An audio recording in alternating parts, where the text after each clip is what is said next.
Bienvenido una vez más a nuestro podcast Consentido. El día de hoy les acompaña Cristian Álvarez. Jeremías San Miguel. Jeremías, ¿cómo el título de lo que tú quieres hablar? Porque tú viniste con eso y no... Yo primero voy a querer que tú me expliques. Bien, a ver, primero me tengo que acordar del título. Era El juego de la conciencia, sí, algo así. Juegos de la conciencia, ¿no? Juegos de la conciencia. Juegos de la conciencia. ¿Por qué? Mira, realmente nosotros, como seres humanos, más que lo que podemos ver de nosotros, somos lo que sentimos de nosotros, ¿no? Y hay gente que tú lo ves, ves una muchacha hermosa y ella se siente fea, por lo que sea. Hay personas que están flacos y se ven gordos. O sea, que realmente como que, aparte de la realidad material, es importante qué sentimos nosotros, cómo nos vivimos, ¿no? Qué conciencia tenemos de nosotros mismos y de nuestra realidad, ¿no? De hecho, hay personas con mucho dinero muy angustiadas por el dinero y otros que tienen muy poco lo cogen más suave. Lo cogen más suave. Entonces uno dice, no me sirve el patrón material para analizar eso, ¿no? Hay personas muy enfermas que tienen una alegría de vivir impresionante y hay personas que les duele una uña y, bueno, eso es terrible, ¿no? Parece que se van enterrando todos los días un poquito, ¿no? Sí, pero entonces sería, ¿cómo nosotros jugamos con la conciencia o cómo la conciencia juega con nosotros? Buena pregunta, interesante. Esa te la dejaría a ti. No, pero y lo que yo quería como esclarecer un poco es que en ese... nosotros tenemos habitualmente lo que se llama, ahora, se le llama así, estado ordinario de conciencia, que a mí me parece como muy, muy bien puesta la palabra, ¿no? Porque lo de ordinario tiene la acepción de común, pero también tiene la acepción de ser algo como rudo, como sin refinamiento, como torpe. Y quizá nos estamos manejando, estoy hablando obviamente en general, con mucha frecuencia en un estado un poco torpe de conciencia, ¿no? Bastante torpe. Por eso, el ser humano siempre, a lo largo de toda su historia, y ahora más, ha buscado alterar su estado de conciencia, ¿no? Alterarlo. Y por ejemplo, ahora lo estamos viendo con este asunto que tenemos de la guerra mundial, que ya es mundial hace rato, ¿no? Y lo digo esto porque yo escuchaba cómo inmediatamente no solamente ha subido el precio del petróleo, sino ha subido el precio del trigo. Cuando hay familias y personas en partes del planeta que viven con 1 libra, 1 kilo de trigo al día para una persona o para una familia, esa subidita que a nosotros nos incomoda el bolsillo y tenemos a lo mejor que calcular un poco más, para ellos puede suponer la muerte. O sea, es una guerra realmente mundial en la que... Y aunque no se cataloga como mundial por las características predefinidas de lo que es algo mundial, que no está muy clara, pero está afectando al mundo completo. Claro, absolutamente. Y sobre todo, como siempre, a los más débiles y a los que menos defensa tienen, ¿no? Eso es una constante que sería digna de analizar. Entonces, cuando vemos la narrativa, ¿no? Yo he seguido las noticias a ver cómo van y tal, y cuando escuchas suficiente número de noticias te das cuenta de que hace rato que el mundo se acabó y no nos hemos dado cuenta. Porque para unos los otros están acabados totalmente y para los otros los unos están acabados totalmente. Y bueno, ¿qué sucede? ¿No? Como dicen en nuestra... en general, ¿no? Se dice de la guerra, la primera víctima de la guerra es la verdad. Y la guerra... uno de los aspectos de la guerra, que es la guerra cognitiva, la guerra de los datos, la guerra de la información, desde hace mucho tiempo, con bulos, con octavillas, con papeles, con radiofonía, ahora con redes sociales, etcétera, pues va cambiando, todo eso va cambiando la realidad con el fin de que tú tengas un estado de conciencia alterado, diferente al que tú tenías antes. Sí, pero ahí están jugando con nuestra conciencia. Efectivamente. O sea, ya tenemos 3 aspectos. Nosotros jugar con la conciencia, la conciencia jugar con nosotros, y cuando otro está jugando con la conciencia de nosotros. Claro, efectivamente, igual como dices, igual que nosotros nos vamos a comportar según el nivel de conciencia que tengamos de las cosas, de la vida, de nosotros, y en ese sentido la conciencia juega con nosotros podemos hacer algo en torno a la conciencia. Y a la par, quienes se han dado cuenta de eso, lo aprovechan como mercadeo para para llevarte, ¿no? Para llevarte una arenga militar, por ejemplo, que son esos discursos para enardecer al pueblo, pues tiene como fin alterar tu estado de conciencia ordinario para que hagas lo que si no, en estado normal, no harías, ¿no? No harías de ninguna manera. La educación es una forma de alterar el estado de conciencia. En la medida que tú aprendes algo, tu conciencia de la realidad es distinta, ¿no? Hay filósofos desde la antigüedad que dicen, y creo que lo hemos visto o lo hemos vivido quizá todos sin ser filósofos, ¿no? Nunca te puedes bañar 2 veces en el mismo río. ¿Por qué? Porque tú vas por un camino y cuando regresas por él, donde has llegado de vuelta ya no es el mismo sitio. Tú te encuentras con tus amigos de la infancia y ni ellos son los mismos, ni tú la misma persona, ni nada por el estilo. Cuando te encuentras con tu primer amor, el segundo, el tercero, el cuarto, el quinto, depende de cada uno, la marcha que lleve, ¿no? Cuando te encuentras, se te despiertan todos esos recuerdos, pero tarde o temprano te das cuenta de que ni tú eres la misma persona, ni la otra persona es la misma persona, ni la situación es la misma tampoco. Todo ha cambiado, ¿no? Mi conciencia de la realidad es diferente, ¿no? Aprender, leer, enterarse, es una forma deliberada de alterar la conciencia, ¿no? Ha habido otras maneras en nuestras culturas, como puede ser el alcohol, que desde la Biblia está reseñado como algo que te permite que tu conciencia salga de lo ordinario. Tenemos todas las drogas ilegales que también se utilizan. ¿Por qué? Porque es tan ordinario el nivel de conciencia cotidiano que hay una tendencia natural a querer salir de ahí.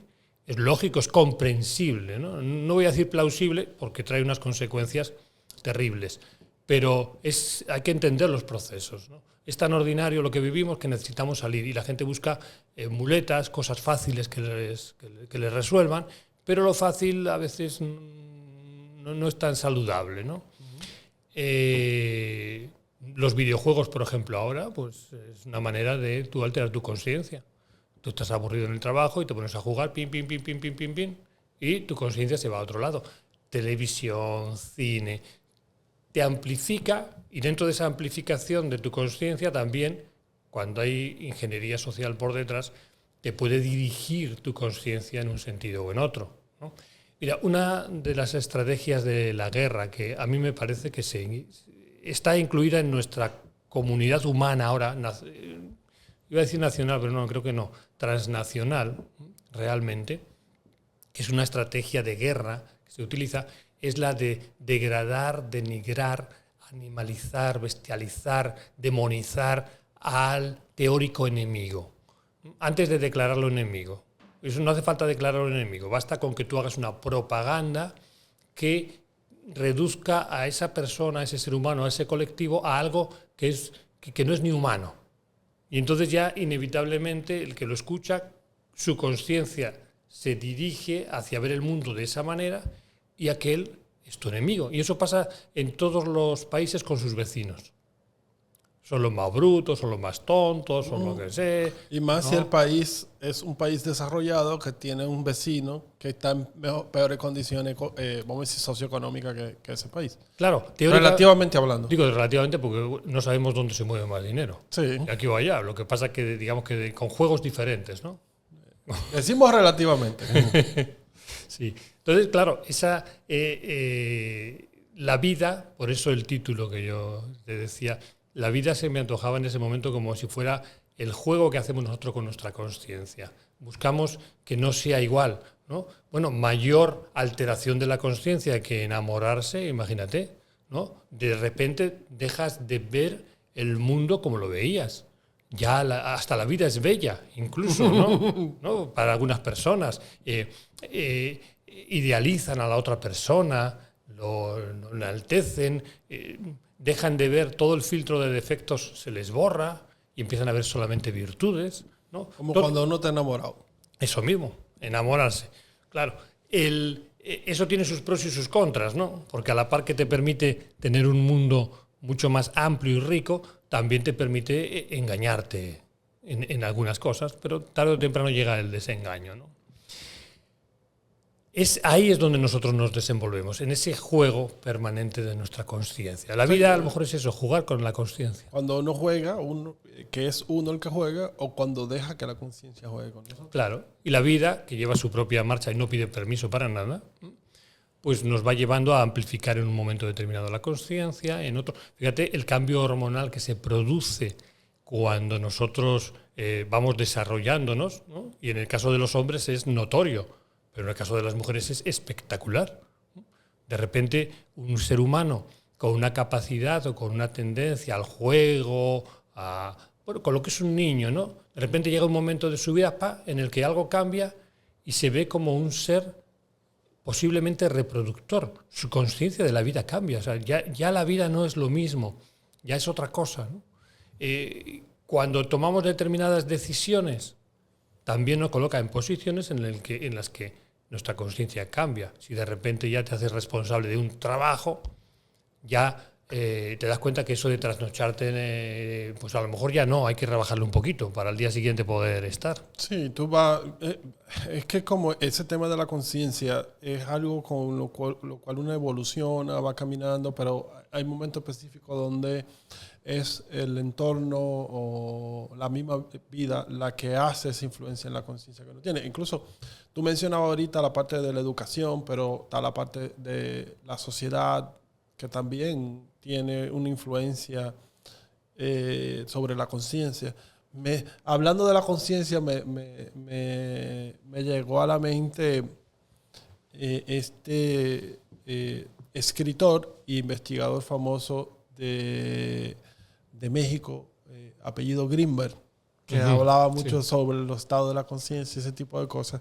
Pero él tenía su teoría, que un día tal vez la podemos discutir, pero me llegó a la mente él, porque él hablaba sobre que existe una conciencia colectiva, la definía de su forma y ese tipo de cosas. Sin embargo, nosotros lo que hacemos es que vamos como tomando información de esa conciencia colectiva y trayéndola a nuestro plano y después la vamos interpretando. Claro. Y la interpretamos con el filtro que nosotros tenemos.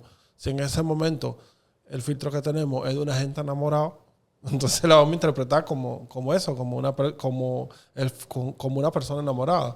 Y ahí nosotros vamos jugando con nuestra conciencia o con lo que recibimos de ella. O sea, es como si fuera un ente diferente. Claro, y probablemente todo lo que hemos hablado hasta que tú has dicho eso está un poco en la esfera de lo ordinario. Fíjate, dentro de que...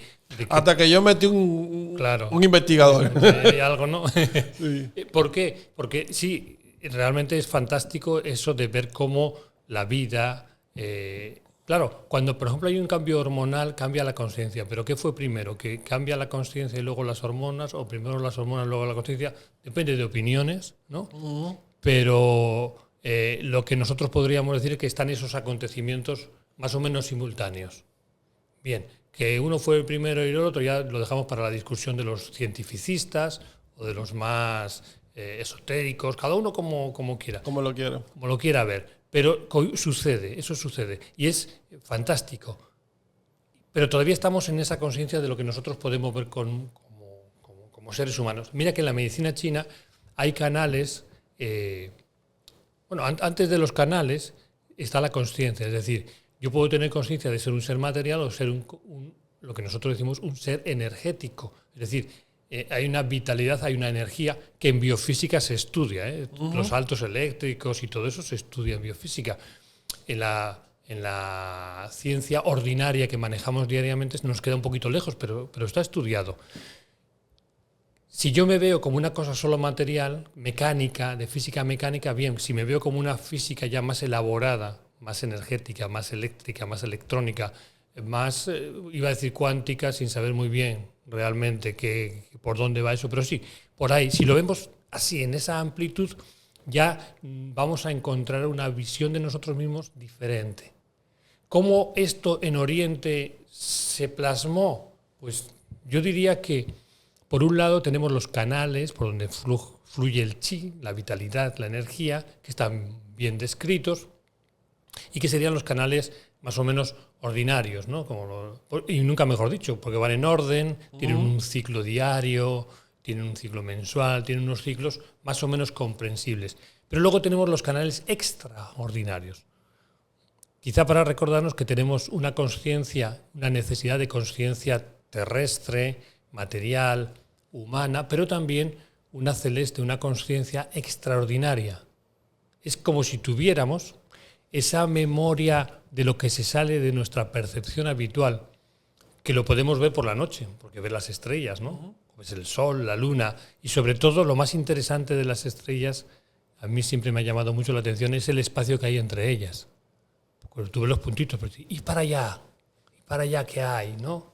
Entonces, eso pertenece a un orden y a un movimiento absolutamente extraordinario, del cual a nivel científico se saben cosas, probablemente muy poquitas comparado con cómo es. A nivel de la ciencia ordinaria sabemos casi nada, ¿no? Pero sí hay un orden, sí hay un movimiento que tiene que estar coordinado de alguna forma, aunque no entendamos cómo, para que todo fluya y todo siga adelante. Y nosotros no estamos viendo eso, sino que somos parte de eso. Entonces, si somos parte de eso, quiere decir que hay un ritmo y hay una vida extraordinaria, ¿no? Infinita, eterna, que se está moviendo y de la cual yo soy una expresión. Si me conceptualizo así, mi conciencia se abre no con el afán, que es lo que creo que nos arruina nuestra cultura, de querer poseer y tener superpoderes y cosas de esas. No. Sino con el afán de simplemente escuchar. Yo escucho, si escucho a alguien como un ser material, concreto, hoy en día, bajo la égida del hombre económico, diríamos rentable, si me es rentable o no esa persona. Si lo veo bajo ese prisma, pues me genera a mí unas sensaciones, unos neurotransmisores, unas actitudes, unos compromisos.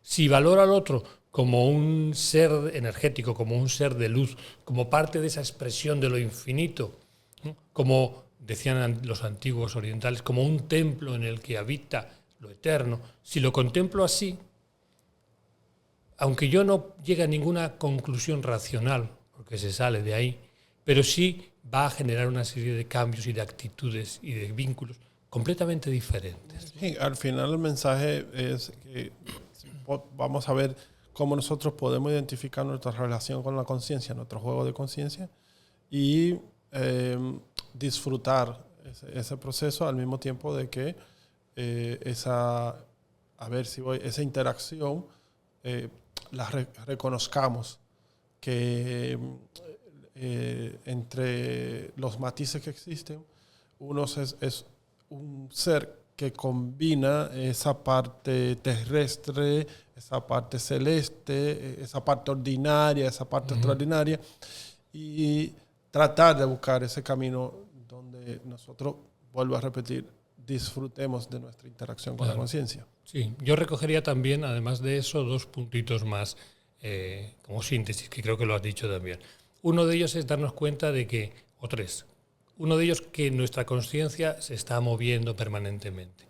En base a eso, procurar no dejarnos manipular, ver hacia dónde quieren dirigir nuestra conciencia. Si la quieren amplificar en sentido total o si la quieren dirigir hacia algo, incluidos nosotros mismos también. Y la otra es darnos cuenta de que hay instrumentos que se conocen hace ya muchos años, muchos miles de años, que nos permiten que esa conciencia a su ritmo se vaya amplificando y ponerlos en práctica para desde lo concreto, desde lo práctico, poder permitir que no se vaya estrechando nuestra conciencia de la vida. Ahí tenemos la meditación, sin ningún tipo de corriente en concreto, en genérico, ¿no? La oración también sin ningún tipo de corriente concreta, sino como algo universal del ser humano.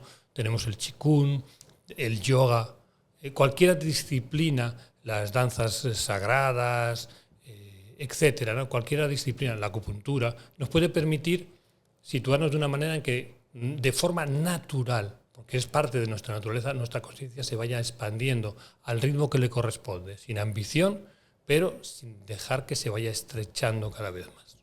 Bueno, y con ese mensaje nos despedimos el día de hoy. Se despide por este lado Cristian Álvarez. Jeremías San Miguel.